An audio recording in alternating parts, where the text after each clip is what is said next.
Welcome to cyberspace. In this video, I'm going to share an icebreaker that you can use in any context with any group. It is extremely flexible. It requires almost no prep. And having led it, this specific method, this specific concept of an icebreaker with tens of thousands of people, I can say that I haven't had it flop yet. If I do lead it in a way that really flops, I'll make a video and then maybe link it below to say, don't do this. But up to this point, I've had a ton of success leading this with all sorts of groups. My job is working with leaders and educators all around the world in really cool organizations, helping make connection and engagement easy. So I'm often invited to speak to little groups of 8,000 people and also to facilitate giant workshops with 8 people. You might have noticed that I have this little digital pencil. As we get going here, I'm gonna visually draw out this method as well. My name is Chad Littlefield. I'm the founder of We and Me. We've created this connection toolkit that is designed to amplify connection, belonging, and trust, and is packed with a ton of activities. And I don't think videos should sell stuff. And so there's a free digital version linked below. So if you want to access any template questions, anything that I unpack and talk about in this video in depth, feel free to get the free digital version. And that said, if you don't do any of that, the method that I'm going to share with you will immediately be applicable no matter where you are, what group you're in, how long you have, etc. Sounds kind of cool. Let's get into it.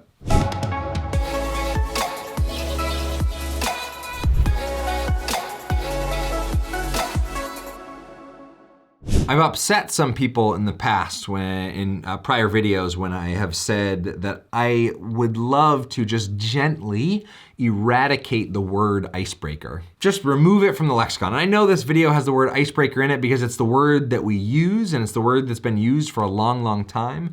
And I think that Peter Block coined a term that I think is way more efficient and deliberate and inclusive. And it's this idea of connection before content. And with connection before content, Peter Block mapped out these 3 ingredients that it's got to allow people to connect to each other, duh. It's got to connect people to the purpose of why they're there, not duh. Most icebreakers miss that one. And then it's got to at least create the option or choice for authenticity and vulnerability. I've put those ingredients into my language. And Peter Block, of all the resources I can find, has shared it in this one particular way. I'm gonna share this original method of doing connection before content with you here. On our site and in the toolkit, we've put together a ton of different ways to do connection before content that are break out of this mold, but this one is remarkably flexible. All right, as a visual learner, I wanna see this, so let's slide the iPad in. Hello. I'm gonna draw this out for you as if this was your group. Now, the issue here is that I don't know your group size. I didn't know your group size when I was recording this video. And so feel free to edit these numbers, obviously. But let's say you've got a group of 12. Somebody's gonna count those and say, that's not 12, Chad. That's okay. So you got a group of 12. In the simplest form, the method of connection before content that Peter Block shares is share a group. So with this group, share a question that connects to people to each other, right? It connects people to the purpose of why they're actually there, and offers choice for authenticity and vulnerability. As we go in this video, I'm gonna share 3 template questions that almost always meet all 3 of these criteria every time. And so if that would be useful for you to have those, stick around and I'll unpack those 3 questions, some of my favorite question templates to build this idea of connection before content. Okay, so you've got a group of 12, you've posed your question to them, so you've asked it. Now what you're gonna invite people to do is really simply split out into groups of 3 or 4. The technical term for this is truple. Not actually a word. But you're gonna split people out into triples, and part of the reason that works really well is it creates an intimate enough group, but it also allows, if you've got somebody who just is like having a terrible day or is really resistant to whatever's happening, you can still have a meaningful conversation and get energy from more than just a pair. When you invite people into pairs, it can be awesome, but there's also a little bit of a higher risk that that conversation might fall flat. So you've got people into triples, in this case, probably 4 different groups. They talk about that question for 5 to 15 minutes. And this depends on how deep your question is, how much it relates to content, how much does it actually get you toward accomplishing your goal in the meeting, etc. 5 to 15 minutes, and then you come back together as that group of 12. And once you're back, and this is, I'm now adding on to Peter Block's suggestion for how to do it, I would suggest that you all make popcorn with each other. And to make popcorn, the reason I use that phrase is I want people to report out, but oh my goodness, I do not want to use the word or phrase report out, because that just makes me want to fall asleep. And right, so you're here to learn an icebreaker that you can do in any context. You don't want people to fall asleep in the very beginning of a connection exercise. And so the way that I facilitate the debrief from this is by asking one question, like what struck you or what you notice about those conversations? Something that gets the group or invites the group to kind of be a fly on the wall and observe the conversations that they just had and share about that, because it takes the group's self-awareness and raises it up a good notch. So popcorn out responses. So even in a group of 12, I'm gonna popcorn out 3 to 5 responses. And these are, and I will literally, I'm doing this because I'll do this when I'm facilitating it, signaling that I just want quick little snippets. I don't want long, drawn out diatribes about how their conversations went. And the reason I wanna do that is when you split people out into these groups, what you did is create 3 or 4 or multiple little cliques.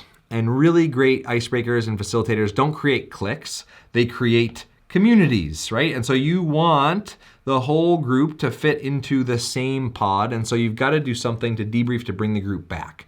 My favorite question is specifically what struck you about those conversations, in part because it allows people to access what they're feeling, and what they're thinking as well. So now that you've got the mechanics of how to do that, here are 3 question templates that you can use and literally just insert your purpose or your content right into the question and spark a meaningful conversation. The first one is really simple. What do you think about when you hear the word blank?